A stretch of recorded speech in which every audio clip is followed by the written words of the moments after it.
بسم اللہ الرحمن الرحیم۔ اللہم صلی علی محمد النبی الامی وعلی آلہ وسلم تسلیما کثیرا۔ السلام علیکم ورحمۃ اللہ وبرکاتہ۔ آج میں آپ کو امام مہدی کے ظہور کے بارے میں بتاؤں گا کہ امام مہدی کا ظہور کب ہوگا۔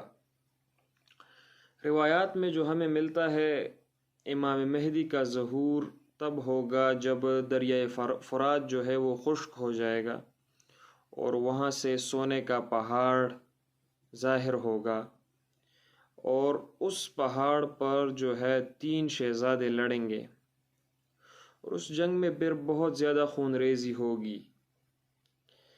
تو یہ امام مہدی کے ظہور سے پہلے ہوگا۔ یہ ایک پورا واقعہ ہے جو صحیح مسلم میں اور سنن ابن ماجہ میں منقول ہے کہ حضرت ابی بن کعب رضی اللہ عنہ سے مروی ہے، جس کا مفہوم ہے کہ میں نے رسول اللہ صلی اللہ علیہ وآلہ وسلم کو یہ فرماتے ہوئے سنا کہ عنقریب دریائے فرات سے ایک سونے کا پہاڑ ظاہر ہوگا۔ لوگوں کو جب اس کا پتہ چلے گا تو وہ اس کی طرف دوڑیں گے اور مقامی لوگ کہیں گے کہ ہم نے اگر کچھ نہیں کہا تو یقیناً لوگ سارا سونا لے اڑیں گے، چنانچہ وہ دوسروں کو روکیں گے۔ اس پر ایسی جنگ ہوگی کہ ان میں 99% وہی کٹ مریں گے۔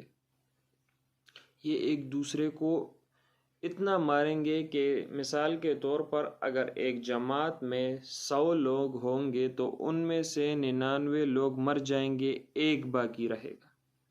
اتنی خون ریزی ہوگی اس جنگ میں۔ اور حضور صلی اللہ علیہ وآلہ وسلم نے فرمایا کہ ایسی جنگ پہلے انہوں نے نہیں دیکھی ہوگی، اتنی خون ریزی ہوگی، اتنا خطرناک جنگ ہوگا۔ پھر ایک اور حدیث میں آتا ہے جس کا مفہوم ہے کہ حضرت ثعبان رضی اللہ عنہ سے روایت ہے کہ رسول اللہ صلی اللہ علیہ وآلہ وسلم نے فرمایا کہ تمہارے خزانے پر 3 آدمی جنگ کریں گے اور ان میں سے ہر ایک کسی حاکم کا لڑکا ہوگا، لیکن یہ خزانہ ان میں سے کسی کو نہ مل سکے گا۔ پھر مشرق سمت سے سیاہ یعنی کالے جو ہے جنڈوں والے نمودار ہوں گے، اور یہ لوگ تم سے ایسی خون ریز جنگ کریں گے کہ اس سے پہلے کوئی بھی اس شدت سے نہ لڑا ہوگا۔ یہ بہت جو ہے خون ریزی والی جنگ ہوگی، بہت سخت جنگ ہوگی۔ اور اسی طرح میں نے بتایا کہ ان میں سے جو ہے بہت سے جو ہے تقریباً 99% جو ہے وہ مر جائیں گے۔ تو لوگ خزانے پر لڑیں گے، یہ جو ہے امام مہدی کے ظہور سے پہلے ہوگا۔ پھر حضرت ثعبان رضی اللہ عنہ کہتے ہیں کہ پھر آپ صلی اللہ علیہ وآلہ وسلم نے کوئی بات ارشاد فرمائی جو میں یاد نہ رکھ سکا۔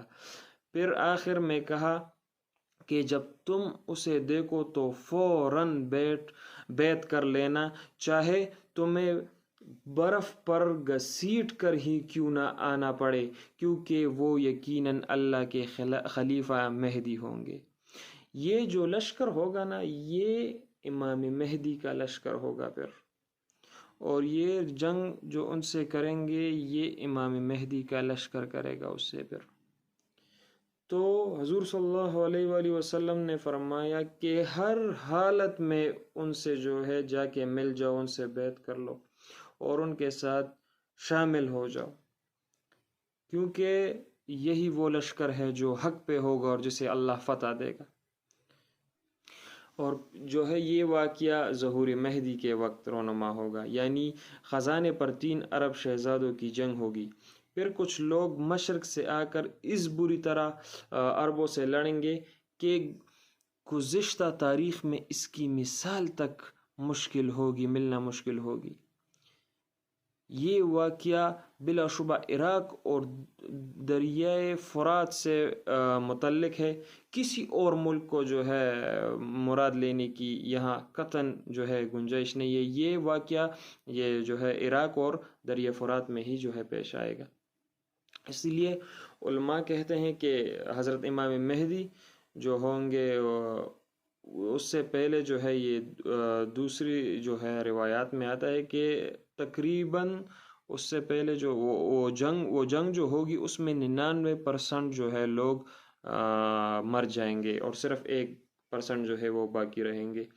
اور امام مہدی جو ہوں گے وہ حضور صلی اللہ علیہ وآلہ وسلم کے نسب سے ہوں گے، اور اس میں بھی جو ہے پھر حسنی ہوں گے، اور آپ کا نام محمد بن عبداللہ ہوگا، اور آپ کا قد جو ہے درمیانی ہوگا، نہ زیادہ لمبا اور نہ پستہ قد ہوگا، اور ناک بلند ہوگی، اور آپ مدینہ منورہ کے باشندے ہوں گے. تو حضرت امام مہدی کے ظہور سے پہلے جو ہے شام اور عراق اور مصر میں ناکہ بندی ہو جائے گی. دریائے فرات سے سونے کا پہاڑ جو ہے نکلے گا، اور شام پر جو ہے عیسائیوں کی یلغار ہوگی، اور منی میں حجاج کرام میں جو ہے خونریزی ہوگی، اور اسی طرح انگریزوں کا جو ہے خروج ہوگا بہت زیادہ، اور خلافت الوقت جو ہے اس کا انتقال ہوگا، اور خلیفہ کے جانشینی کے لیے اختلاف ہوگا.